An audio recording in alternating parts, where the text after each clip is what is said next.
Welcome to Geek Warning. I'm Dave Rome, and yes, I'm not the regular host voice. James Wong has taken a few days off, and instead, you get myself and you get Ronan. Ronan, how you doing? Obviously better than the listeners that are stuck with us too, but let's see if we can pull this off here. Absolutely. So, yeah, we've got the regular episode for you this week. We've got some news from the world of cycling tech. We've got some thoughts that have been on our mind and definitely over the heads of our family. And yeah, we've got a PSA and we've got the new segment, Pick One, where we pick a favorite product from a certain segment. Yes, things will feel familiar, just with a different voice. All right. On the news side, it seems Lotus weren't the only high-end car manufacturer to get into the bike game last week. We're going to kind of kick it off the same way as we did last week, aren't we? Automotive manufacturers getting into cycling. Yes, yeah. I mean, I expect this to become a regular weekly theme. So, Ronan, have you had a look at this? So it's Aston Martin and Laverack, which is a high-end, I guess, titanium frame maker out of the UK. What do you think? Describe this machine to us.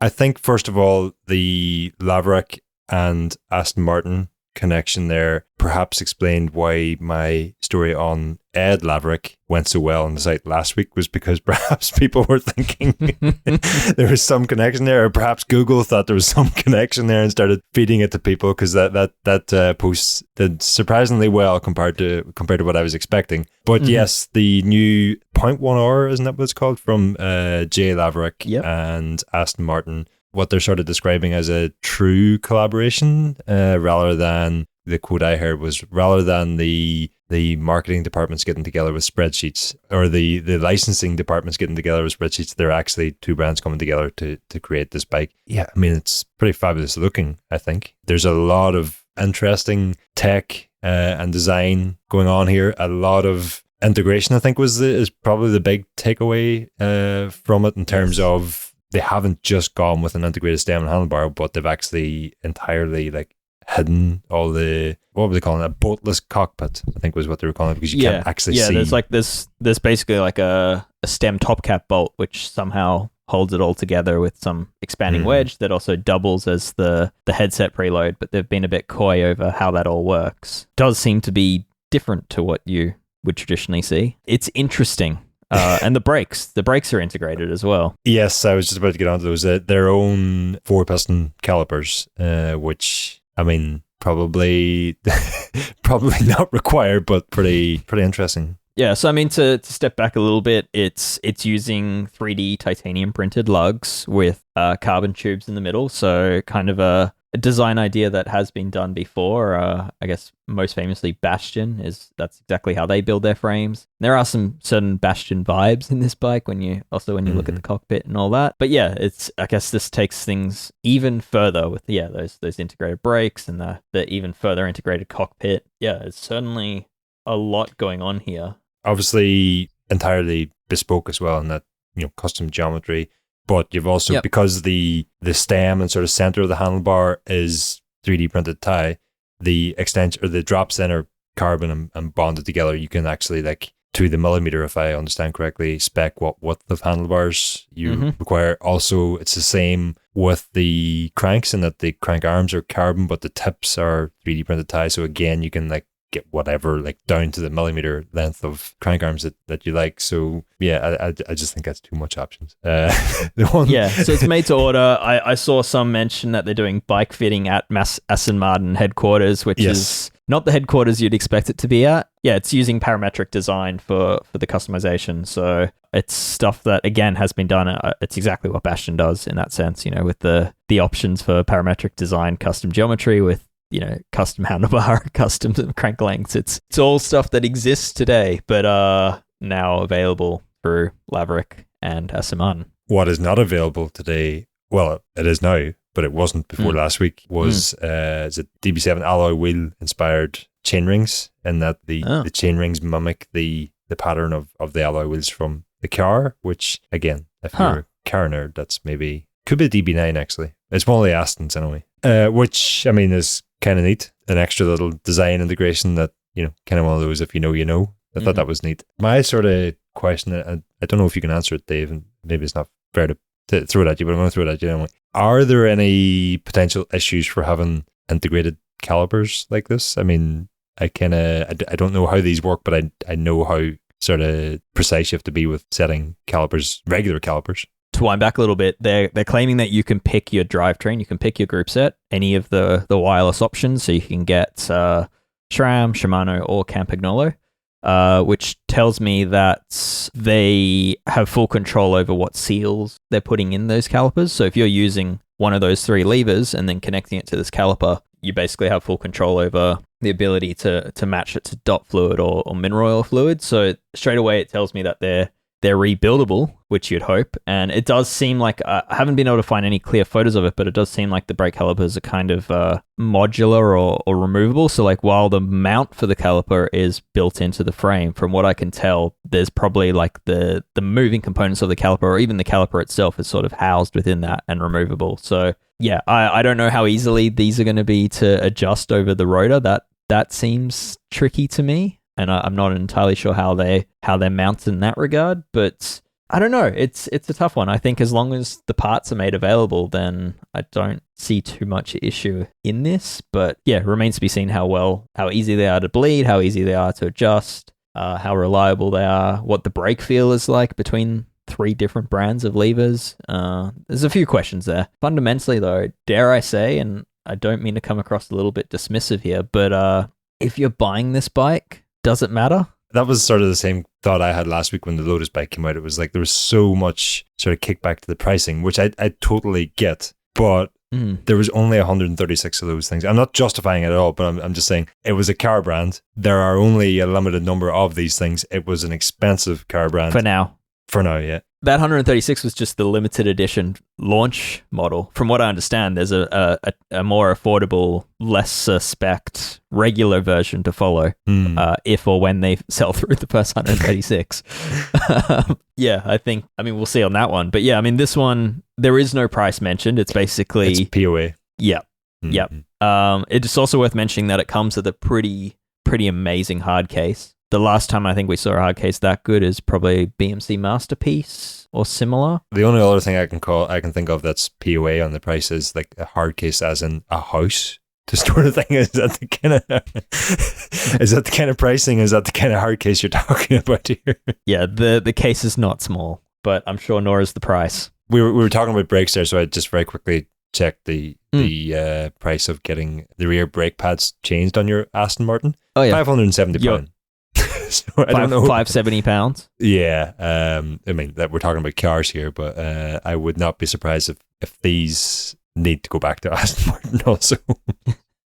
And it's a similar price to get new brake pads. I'm hopeful that within those brake calipers, they're just using a regular brake pad, like something from Hope maybe is my first guess. Or maybe it's even a Shimano pad or something, in that it's internally it's not too different to what other brakes are using. So, but yeah, no doubt if you do want to take your bicycle to an Aston Martin dealership, then you can expect to pay that hourly rate. So yeah, anyway, I think it's cool. I think it's, as far as car collaborations go, I'm all for it. Yeah, I think it's a good one. Before we finish on the Aston, did you see the bottom bracket?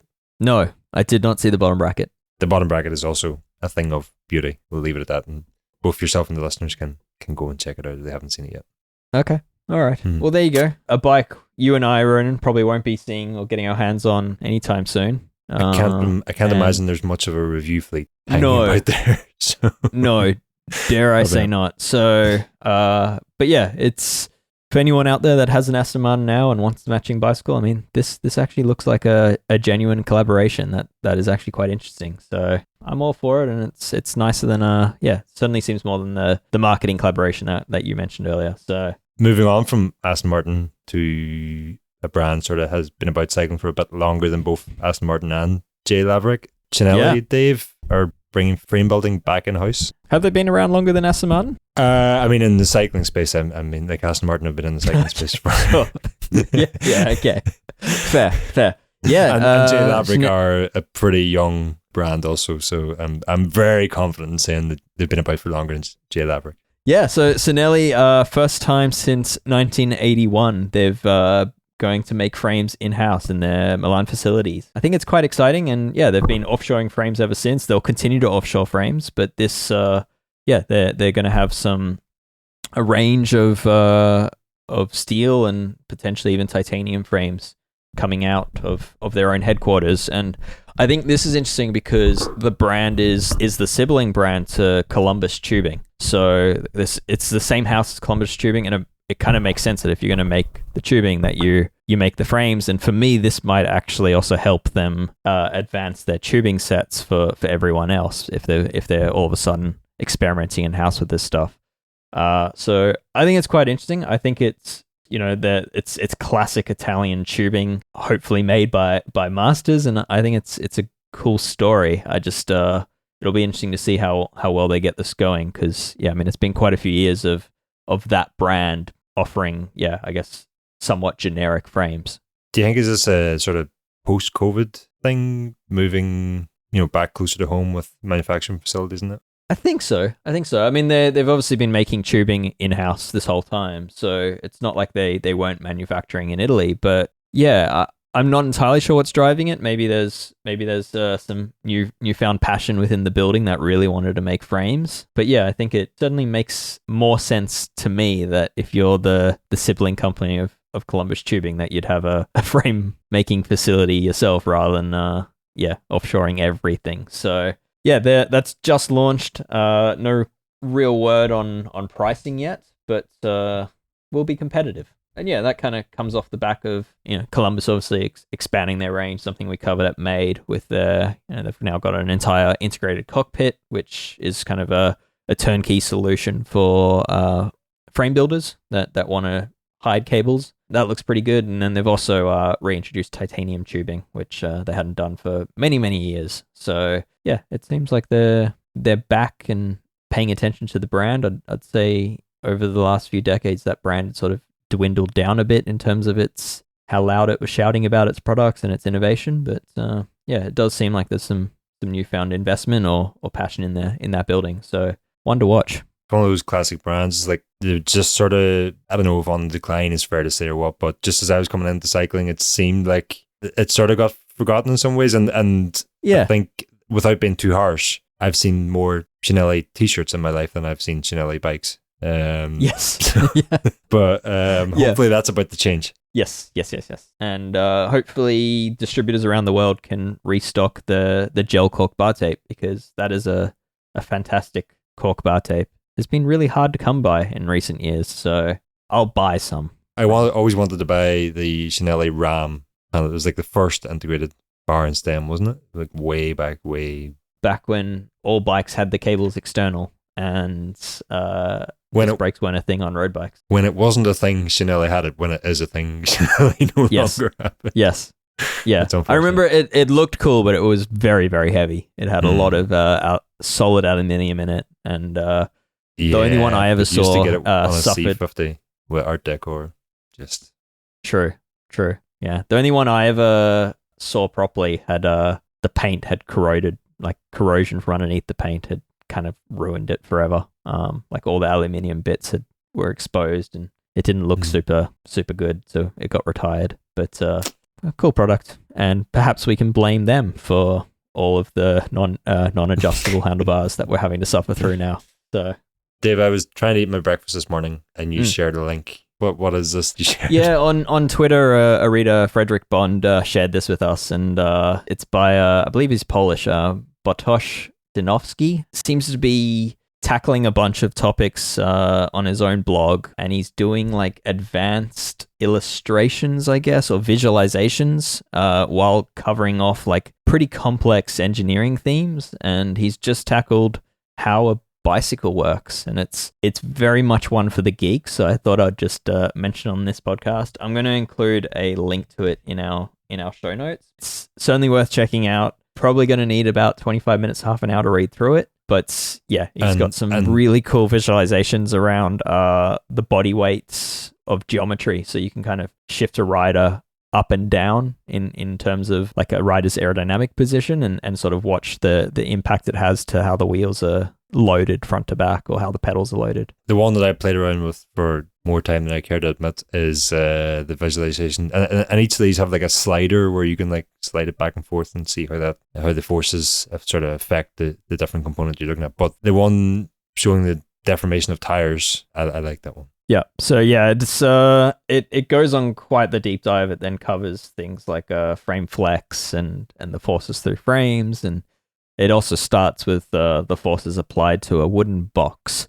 So it's all encompassing. It's for this entire section that we've been talking about. I've been scrolling through it. Yeah, I'm still haven't not reached the bottom at yet. end. No. So, No. This could be one to keep me going for days. So don't expect much from me this week. Just a good shout out for some pretty impressive content. And I thought I wrote a lot, but that puts me to shame. So that is a proper thesis.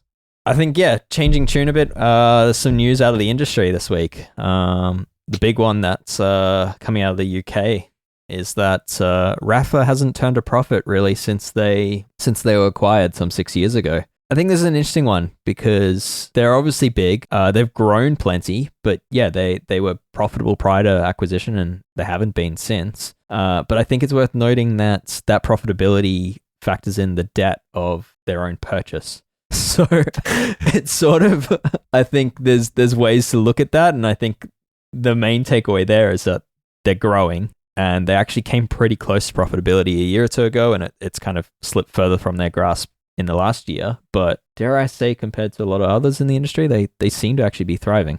I mean, when you look at the headline, it seems like dire straits, £12 million loss or whatever the number was. But when you delve into it a bit deeper, there seemingly are reasons to explain that aren't as dire as just a really struggling business.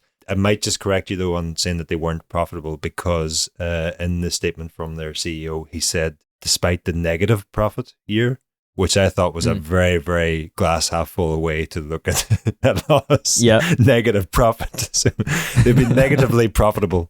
Okay. All right. I think that's pretty normal talk for a lot of big businesses who are could going well be, through but it was growth. it struck me as I had never heard a loss described as negative profit. I started wondering what else I could negative. Like, could I negatively pay for my grocery shopping, or could I have a negative tax return? It's an interesting way of phrasing things, but I do think they've got figures of like 35% growth, and they've obviously been expanding into other markets. And at least from the outside, it seems like they've been making those expansions semi-successfully. Like I'm certainly seeing their clothing out in the mountain bike world, and they've managed to be one of the first movers or early movers in terms of the gravel segment, and I think it's paid off pretty well for them. And just the other day, I was in the Sydney city, and they've got a concept store, a flagship store in the middle of the city, and that was a buzz with people. I don't know. I think they will survive through this. I don't think it's quite like the dire story that we're seeing from the likes of Wiggle or Chain Reaction Cycles, who are having to go into administration and are facing bankruptcy. I think this is just I think they're working their way through some big debt that came about through their own acquisition, and it seems like they're probably going to climb out of it at this rate. But obviously there's economic headwinds ahead is what everyone's saying, and I think that no doubt applies to them too. The city centre concept stores that you mentioned there were the sort of centre of a lot of conversation I've seen last week after this news emerged. A lot of people questioning how those shops are viable, and that they can't be. Truthfully, like I think that, fundamentally, I think that comes down to like perhaps that's why they're negatively profitable.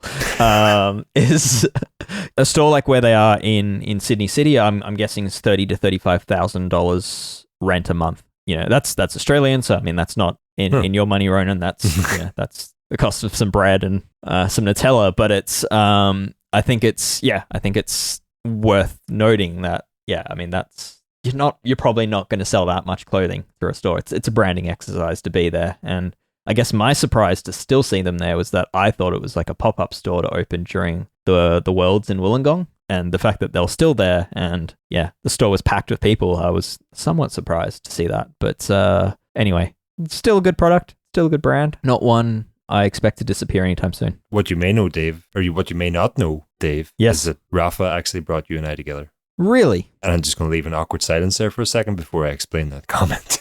And that... did we share some bibs at some point? No, they didn't bring us that close together.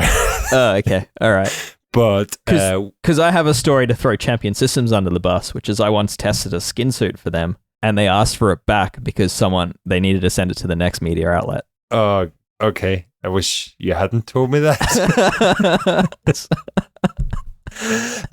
I just meant that when I was on my honeymoon at the Tour Down Under, yes, you heard that correctly, I went to the Rapha pop-up store there to rent a bike for the day. And a couple of years later, when I was then a colleague with yourself at the old place, I was scrolling through photos of that honeymoon and happened to see a photo of a bike that I had taken. And there was a tech writer in the background reporting on this bike, and it happened to be yourself. And at the time, we did not know. Oh, right. Okay. Was that a 51? It was Conor McGregor's 51. Ah, yes, the gold and black one. Yeah, that was actually quite a cool bike. It was, yeah. Being in each other's presence, and we didn't even know it. Oh, there you go. Okay. Well, we met previously. Okay. All right. Moving on from Rapha. Also coming out of the bicycle industry, this one comes from Bicycle Retail and Industry News. Fox Factory, a publicly listed company, looks set to buy Marucci, which they're a specialist parent company within the baseball and softball equipment world. They're looking to buy them for $552 million US. And why this matters. So Fox Factory, that is the suspension company. They also own Raceface, Eastern Cycling, Marzocchi. Why this matters is Marucci, I still am butchering that. They currently own Lizard Skins. So they bought that company and sort of grew it into the dominant brand within the grip tape world that it is for beyond cycling. So Lizard Skins was obviously started in the mountain bike world. In recent years, they expanded into doing bar tape. And then at some point, they realized their bar tape's actually pretty good for things like baseball bats and tennis rackets. Pushchairs and prams, it's also good for. Yeah. Anything that needs a tape. Also, they've entered the gaming world, so you can get for your Xbox controller, you can get Lizard Skins and make them feel like your handlebars. This could see Lizard Skins fall under the ownership of Fox Factory, which is kind of interesting. And I think for any old school mountain bikers out there, it's also worth noting that Lizard Skins owns Auri Grips these days, which is a proper classic brand. I don't think they're still including the holographic stickers with their grips, which is a shame, but hopefully I'm wrong on that one because that was the best part of those grips. Anyway, I think it's an interesting acquisition. It's the first acquisition that Fox Factory would be making since they bought Marzocchi a few years ago, and that's kind of been a pretty successful purchase for them. We'll see where this goes. It's worth noting Fox Factory and Fox Racing are not the same companies for anyone wanting to get confused over it. So Fox Racing is the Fox head, which makes all the clothing, the motocross and mountain bike clothing. They were founded by brothers, the Fox brothers, but one does suspension, one does clothing, and they're owned by separate large entities.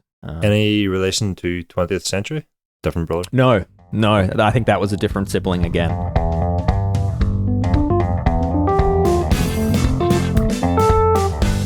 Ronan, what's on your mind? Chris Froome, Dave, has been on my mind a lot this weekend, and specifically his position. His position has been in the news, obviously. I'm sure everybody's heard because he was speaking over the weekend to Cycling News, I think it was, and he told them that they found a discrepancy in the position from his Team Sky and Ineos days on his Pinarello back then to the Factor Ostro or O2 or whatever he's riding these days with Israel Premier Tech. Apparently, there was a 3 centimeter difference in the reach to his handlebars. I don't know if he's referring to center of the handlebars, or is it to the drops, or is it to the hoods? So I'm sort of trying to delve into that a bit, trying to get a bit of an understanding there, because the alarm bells were immediately going off in my head that I was going to say a rider of Chris Froome's caliber, but pretty much any rider on this planet, if you took them from one bike and put them in the other, and one was 3 centimeters longer or shorter than the other, they're going to notice that difference. So I just that something doesn't add up here. I'm sort of trying to figure out where that difference is.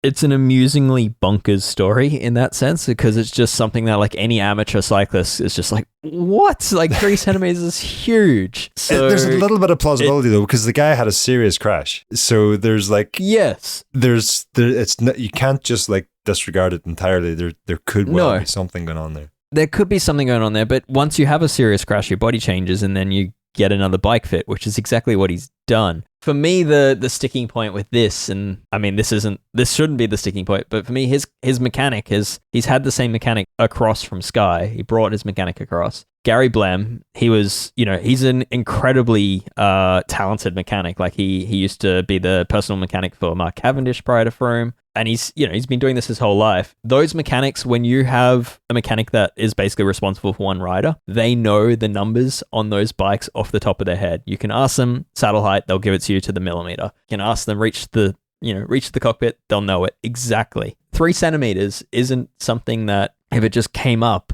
in if the bike fitter sent through the new numbers, Gary would probably look at those numbers and be like, no. That doesn't seem right. That's not going to work for me. And it should just raise red flags immediately. So I don't know. I think there's probably maybe some miscommunication happening here. Maybe I wonder if it was 3 millimeters. Talking different numbers. No, I mean, for me, like he did say, like, I'm not talking millimeters, I'm talking centimeters. That's the quote, true, like it's like he specifically said that. And it's not like he comes from a country of freedom units where he, doesn't know the metric system. So I think in Froome's mind, what he said was truthful, but I wonder whether how he's measured the bike has changed.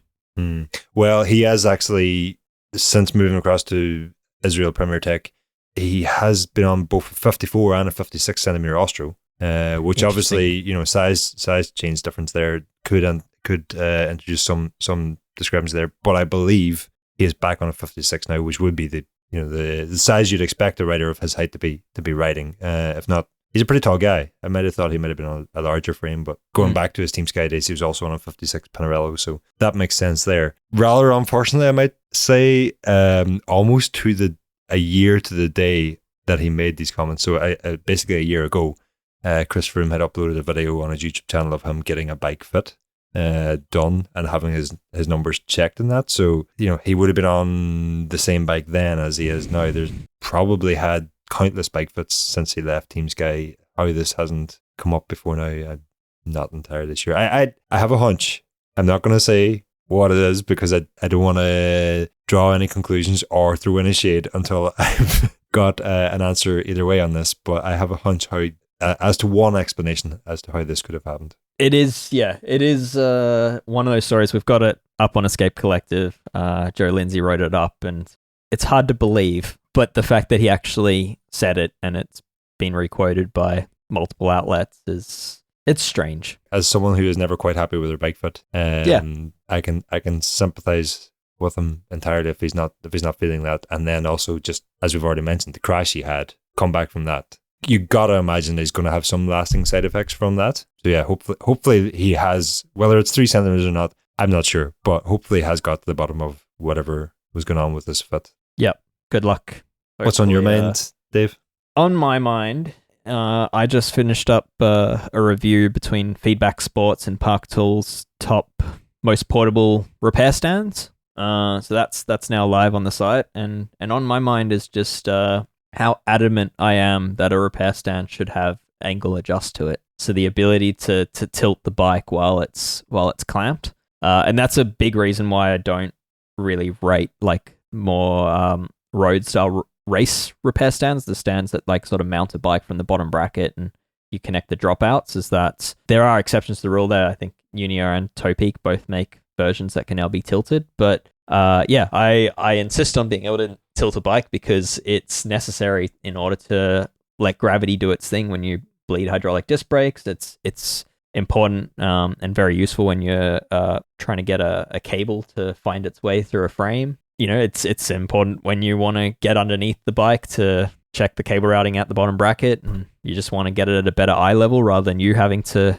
contort yourself to do it. So for me, I'm just thinking that when I use a shop style repair stand, I kind of have the angle adjust set just tight enough to hold the weight of the bike, but not so tight that I can basically swivel the bike at any point and just move it around without having to micro adjust it all the time. And that's sort of how I work on bikes, is by constantly moving the angle of the bike to better suit the task I'm doing. And that's something that appealed to me with both of the stands that I tested, is they both allow such smooth, easy angle adjustment. And it's exactly why I don't get on with the little / Aldi / Wiggle / everyone else's work stands that there's tens of thousands of them in the market. Because those don't have an angle adjust feature. They have like a geared toothed arrangement that you kind of have to undo the clamp and then move it by 5 degrees and then reclamp it. And for me, that would just annoy the hell out of me. So that is why you spend more on a repair stand, is in my mind, to get that angle adjust feature. And I just wanted to get that out there and get it off my mind, really. How high do you have to go to get that feature? On Park Tool, I think anything from their second base level and up, and then Feedback Sports, it's like anything from their sport mechanic stand and up will give you that feature as well. Mm-hmm. So yeah, I mean, it's probably a $200 work stand will give it to you, but not a $100 work stand. I have the Pro Ultralight. It was only when the sort of angle just started getting a bit sticky that I realized how much I actually use it. When it was sort of removed momentarily, and I couldn't do it, I was like, oh yeah, this is actually a really useful feature. So yeah, so anyone with a Feedback Sports stand, an older one, that they can, especially some of the cheaper ones, I found them can get a bit droopy in that angle adjust feature. Like you really have to crank on them to stop them from to get them to actually hold the bike at the angle you want it to. You can actually retrofit the knob and the clamp that comes with the stand I just reviewed. I won't quote prices, but yeah, you can. It is possible to get those parts and retrofit it to upgrade that sense, so you have a better adjustment in that sense. So yeah, for anyone with an older stand, worth looking into. But it's less on my mind and more something I wanted to get off my chest, which is, I see those generic, very well priced 2-legged work stands recommended everywhere. And they have, incredible reviews. Like if you go to Wiggle, there's thousands of 5-star reviews for them. And of those thousands of people, every single one of them has only ever used that one work stand, is probably my point. And I think, if you're happy with it, great. But I think, hydraulic disc brakes become normal and all these other things. I think it's just worth considering if you are buying a work stand that angle adjust feature is actually more useful than you realize. Are you saying that the generic ones are an upgrade from turning the bike upside down on the ground? I am saying that, yes. Okay. Yes. So if you want to get a bike off the ground, then those cheap generic stands are actually, when it comes on Aldi special every 3 months, because that's a regular go-to anytime they have cycling products. I mean, it is a very, very affordable work stand that will actually hold a bike off the ground and won't break as soon as you look at it. It'll break a few years later, but it won't break as soon as you look at it. I'll have you on that one, because I've had one for, it must be between 5, 6, 7 years or more. And it is specifically my outdoor bike stand that lives in the bike washing space. So it has still going? The most you DLC haven't broken the quick release on it yet? Well, it's got a sort of clamp rotating thing, so it's not quick release. Slightly different. Yeah. Maybe that's it's got enough legs to like confuse an octopus. That gets a bit tricky sometimes. I've found myself face down on the ground more than once, thanks to that. But it does, like it lives outside. It's specifically for washing the bike, so I'm not like leaning against a wall or something. It gets zero attention through rain, hail, sleet, or snow. The only thing I've ever done is like grease the threads on the sort of clamp bolt. It's still going. So all right, well, credit where it's due. Back to the angle adjust. I wouldn't use it. I was using my Feedback Sports one today, and you could not pay me to bring it indoors and use it for actual service or maintenance work. But the purpose that it exists for, it does the job. Yeah, I'd probably liken it to like a good pair of bib shorts, that once you've actually experienced a good pair of bib shorts, going back to the Aldi bib shorts is not an experience you want to do. And for me, that's how I feel about work stands. Let's do a pick one. So for anyone tuning in for the first time, welcome. But also, pick one. It's a fairly new segment where we're picking a product from a particular category, and it's we have to just have one. So it's the product we would choose to buy again if we needed to pick one from that category. So, Ronan, how do you feel about talking about cycling computers? No comment. No comment on cycling computers? No comment. Can I plead the fifth? You're not picking one? I mean, they're just all terrible. So, there. That's my answer. So you refuse to pick one because you hate them all? SRM PC5. That's where we should have stopped. Really? Okay. I should probably not a Cat Eye or a Sigma. I should probably elaborate a bit in that. Pick one. My answer is Garmin Edge, probably 1040. It's the one I reach for most often. That is my answer. A brick on the handlebar. Which I appreciate, but I also like the sort of large screen and display, and the fact you can have so many data screens on view at once. What I particularly like about the Garmin, what actually draws me to it most, is the Connect IQ option, all the different apps that you can have there, and the sort of different data fields that you can include thanks to those. Especially sort of a lot of the sort of tools that I'm working with require Connect IQ apps, like the aerometers and these new position monitors that can sort of measure how far you're deviating from your set position. That, not to mention just a host of other things. So yeah, that Garmin Edge, maybe 830, 840 upwards, any of those. My difficulty with those is I hate touchscreens on a cycling computer. Awkward, doesn't work. Works when you don't want it to work, doesn't work when you do want it to work, is my findings. If you live in Ireland where it rains a lot, the screen especially works when you don't want it to work, so then you have to block it. And I mean, yeah, I'm not going to labor the point too much, but Garmin 1040 would be an easy pick for me if it had buttons, either in addition to or replacing the touchscreen. So for the button function, I really like the Wahoo products. They just lack the Connect IQ apps that I require myself. And I also feel like when you get a new Wahoo Edge or something, it never really builds all that far on the previous generation. I mean, they are hugely popular. They do a great job for that. I sometimes just get all excited about a new Bolt coming from Wahoo, and then ultimately it's it doesn't include something that I thought maybe it could have. I do sort of think Hammerhead there's probably due a new Karoo 2 at this point, and I'm excited to see what the new Karoo, if it's a 3 or whatever, will offer. Yeah. Anyway, I'm rambling, Dave. Which would you pick? No, well, you still haven't. You picked one. You said the Edge 1040, right? Yeah. And I think it's worth reiterating that you also use that screen. You readily use the maps for figuring out routes, but also like you watch it while you descend, by the sounds of it, according to previous episodes. One of my PSAs was not to do that, so. Oh, okay. All right. But I mean, yeah, I have done that though. Yeah, cool. So for me, like I have been using a Karoo 2, and there's a lot to like about it, but I think the clunkiness of it, and I actually just don't find it as intuitive as I had expected it to be. So yeah, for me, I keep reverting back to a Wahoo Element Bolt V2, which is like the newer color screen version with the USB-C charging. And it's simple, and I tend not to use maps very often, so that doesn't bother me. And I'm like you, I hate touchscreens on cycling computers. So yeah, the buttons work for me, and it gives me the data I want and little more, I guess. It's yeah, as far as, if you're comparing it to an Edge 1040, it's a very simple device. And yeah, I like that. I get on with it. It's worry-free, carefree. The battery is good enough for me. The screen resolution at times I wish were better in certain light, but that as well is fine. What annoys me most, though, is forever testing bikes, and a lot of these new bikes with integrated cockpits, a lot of new road bikes, they might include a bike computer, but they still tend to only include Garmin mounts with their bikes. So that's one nuisance, and that's kind of led me, I do occasionally use a Karoo 2 with a Garmin adapter on the back of it for that very reason. So yeah, I'm sort of jumping between the two, but yeah, I'm going to say Wahoo Element Bolt for me. A better answer from me might have been the fact that I advised both my parents to buy a Wahoo Element Roam, and I just realized that I butchered the Wahoo names earlier. I think I called it a Wahoo Edge. It's not a Wahoo Edge.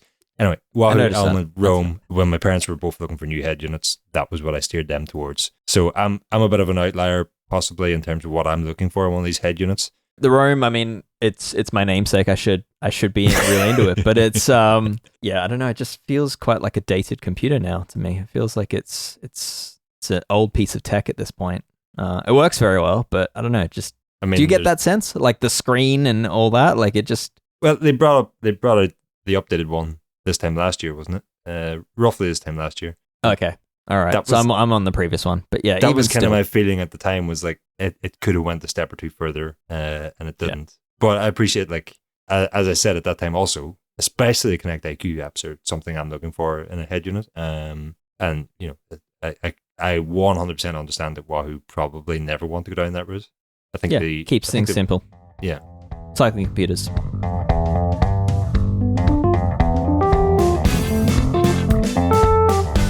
Ronan, should we have a PSA?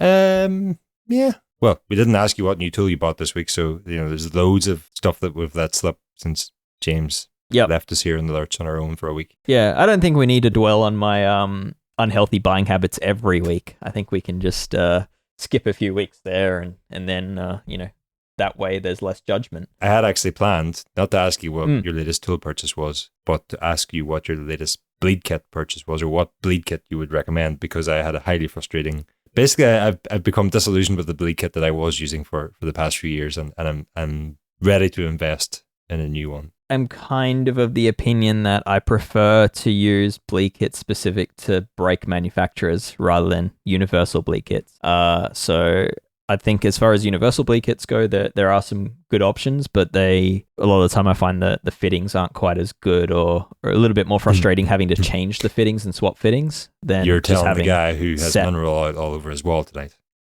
Yes. So were you bleeding a Shimano brake? Yeah, so I have SRAM and Campag's specific tools or kit, no problem there. I have a BBB Shimano kit, or universal kit, which is, please don't laugh.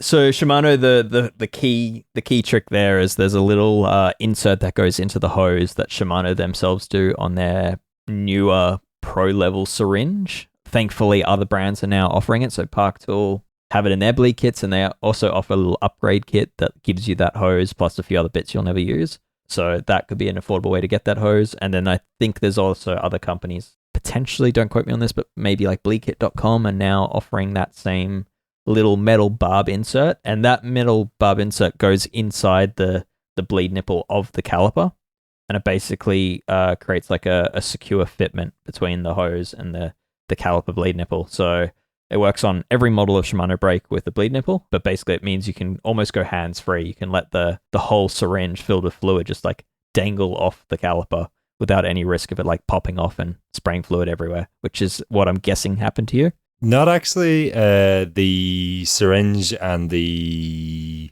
obviously don't have a needle in this. What's it? The tube? What is there a technical term for the tube? Sure. The separated. tube. Yep. Okay. Yep. That's not ideal. So the better syringes, say like again Park Tool bleed kit, which is quite expensive for what it is, but is actually quite nice quality. Their syringes, the hoses are actually threaded to the syringe, which is nice. And it gives you that little barb fitment, which is great. I would probably be pointing towards something like that for the syringe. Shimano's own syringe, the hose is great, but the syringe itself is actually pretty crummy and has a lot of resistance in it and just isn't very joyful to use. So the other brand, Lube Tube, out of the US, I think they've been working on a similar syringe with the similar sort of barb. So I'm not sure if they now have that for sale, but I had played with one and it looked very promising, very high quality syringe. And then at the lever end, my preference is again Shimano's bleed cups. They do a newer professional version which has like a bigger capacity and like a lip around it, so you can angle the bike at up to a certain angle and it won't pour out the edges. It's got like an anti-spill lip on it. So I like that. I have used full metal bleed cups, but I prefer the plastic because there's no risk of buggering your threads, but more importantly, the plastic is translucent, so you can actually see your fluid level while you're standing at the back of the bike. Yeah, so those two things, the better Shimano bleed cup plus the fancy hose fitting attached to any syringe of your choice, and that is happy days. Well, folks, that was pick 2, I think, of this week. And I'm sure nobody would do this, but perhaps an additional PSA also, in that tonight's experience is another reason in why you should definitely remove your pads when you're bleeding calipers. Oh, yeah. Keep them well away from where you're working, because luckily I had done that.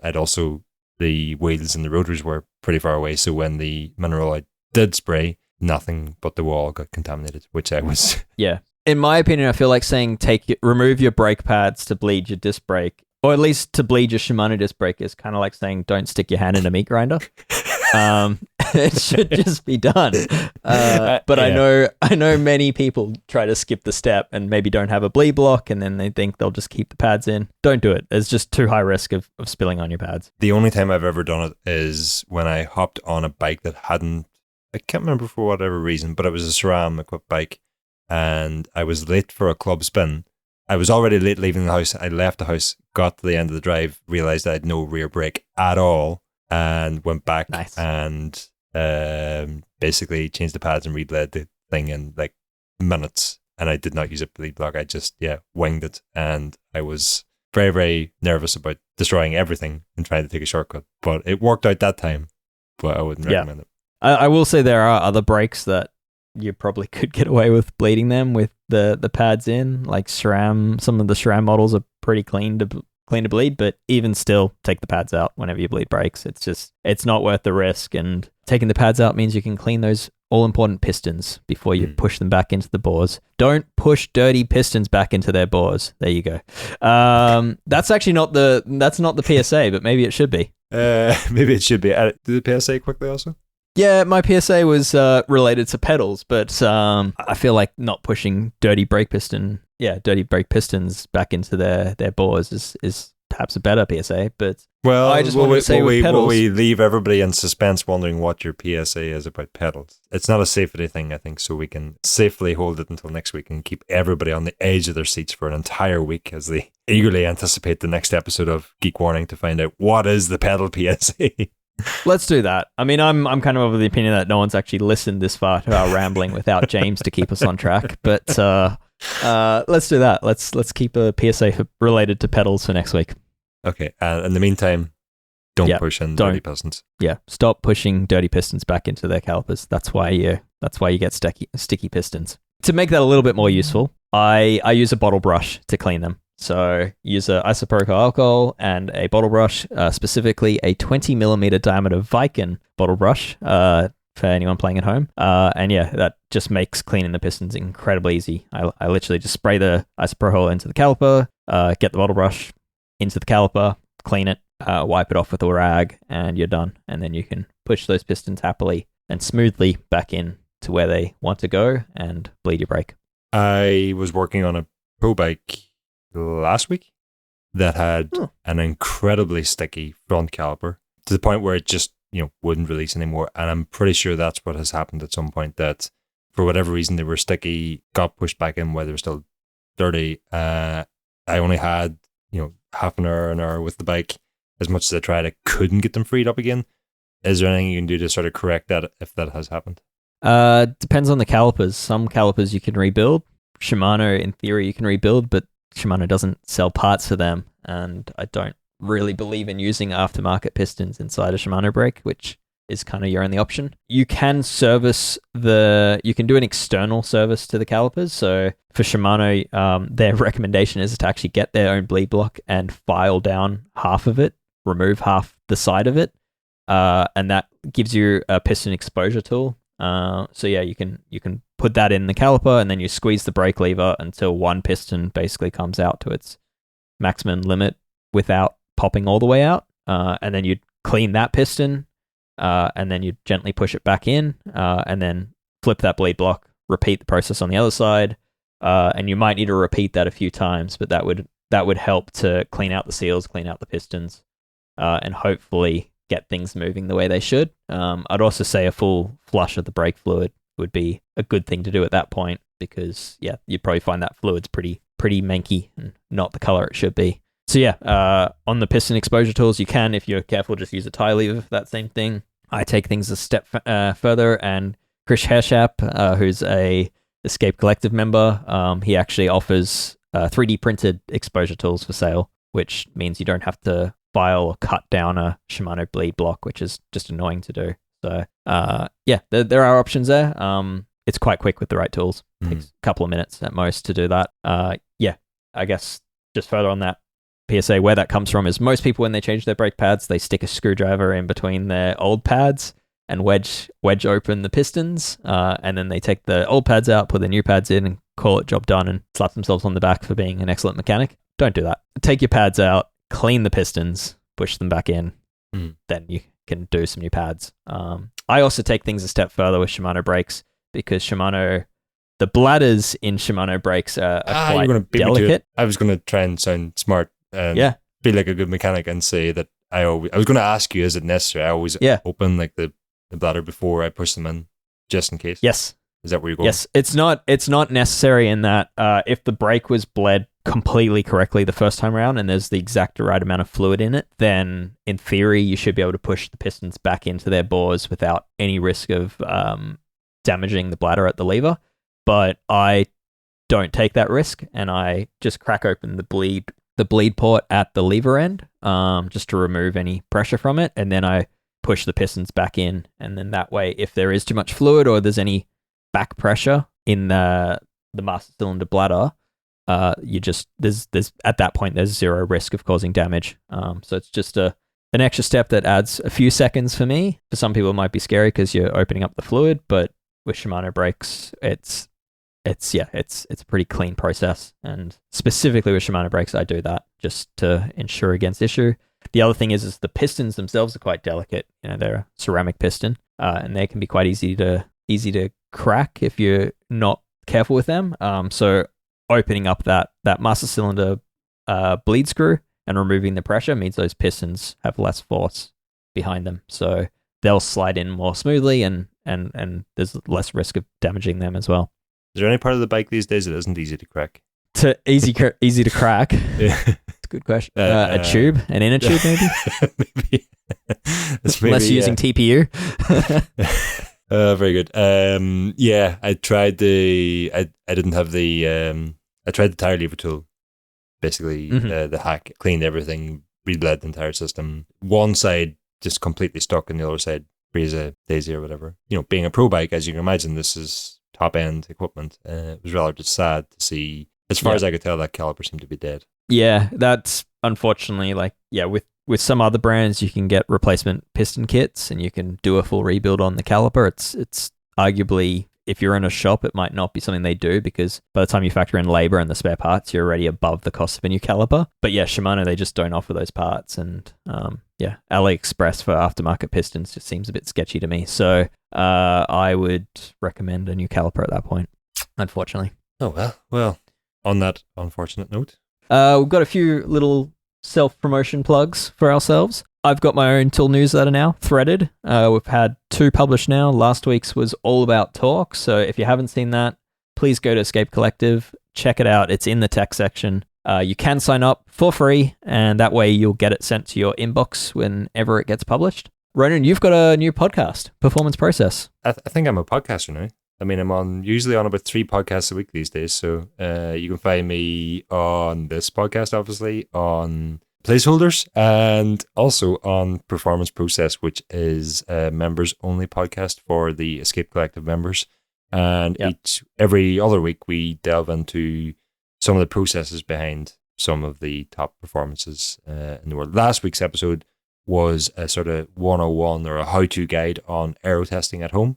We were joined by Mark Gravelin, sort of an aero testing guru. I listened to that yesterday, and I was so amused by you asked how he would approach getting started on doing AB aero testing, and you listed off. You went on a 5-minute monologue about how you do it, and it kind of like those 2 thoughts was one, Mark was busy taking notes from you, which is not normally what happens when you have an expert guest on. And then the other element was just that I could see like Kaylee. I mean, I couldn't see because it was a podcast, but I could imagine Kaylee on the other end was just like getting more and more glossed over and more wide-jawed during that moment as you started talking about using the water in your water bottles to equalize the weight added for the different components. It was very amusing. You've conveyed what I was doing with the water there much more succinctly than I did in that monologue. So there actually is a video of that. It's on a reel on my Instagram.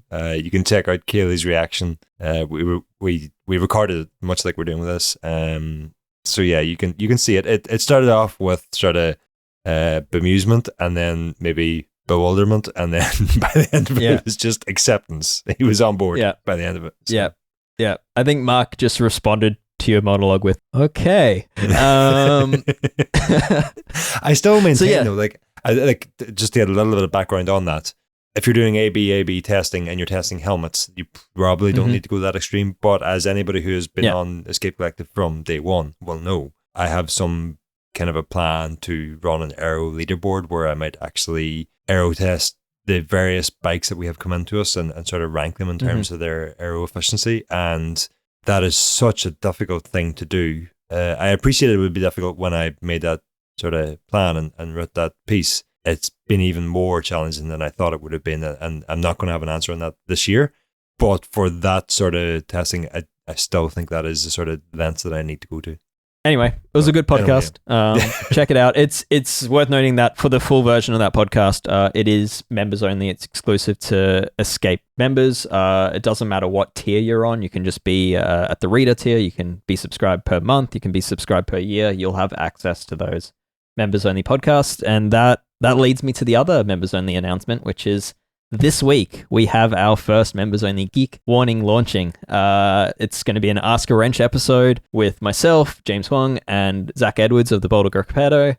There are more episodes already in the works, including one with Brad Copeland. So, yeah, please subscribe. And if you are already a subscriber, you should have got an email explaining how to get access to the super secret RSS feed that lets you upload it straight to your podcast player of choice. But yeah, if not, you can reach out over Discord or email someone and they will get you that email again. But yeah, do subscribe because I think that content's pretty good and you'll miss out if you're not a member. And I'm going to sign up right now. I want to hear that. Thank you, Ronan. Thank you. I appreciate your support. And that's before we wrap up. Yeah, if you like this podcast, I mean, not this podcast with just Ronan and I, but if you like Geek Warning normally, then please leave a positive review for us on iTunes. It helps fellow like-minded bicycle geeks find us. So I appreciate that. Ronan, should we wrap it? Yeah. I mean, I kind of just wanted to mention, you briefly touched on the Discord there, and I just wanted to mention how great that is. Off the back of that aero testing podcast that we published last week, there's an aero/TT channel within our Discord, and there's a performance process channel within our Discord, and it has sort of turned into like a hive mind or a brain's trust of some of the highest level aero experts on this planet, from testers to device inventors to all sorts. The conversation in that channel, in those channels, between those experts most of the time has just been it's been cool. Yeah, it has been something special to keep track of that. Yeah, I mean, for me, Discord is awesome when you have like a new release of a bike computer, for example, and GP Llama's in there, kind of giving the shortened, juicier opinion of what he thinks of the computer. It is very cool. It's a closed community. It is only for our members, so it's not something that's publicly accessible, but the conversation in there I find pretty useful and often entertaining, and most importantly, not rude. There's not a lot of argument going on. That seems pretty collaborative. So anyway, that's probably enough self-promotion. All right, well, on that note, let's wrap it. Yep. Ronan, I'll see you next week, and thank you. Until then, enjoy the riding.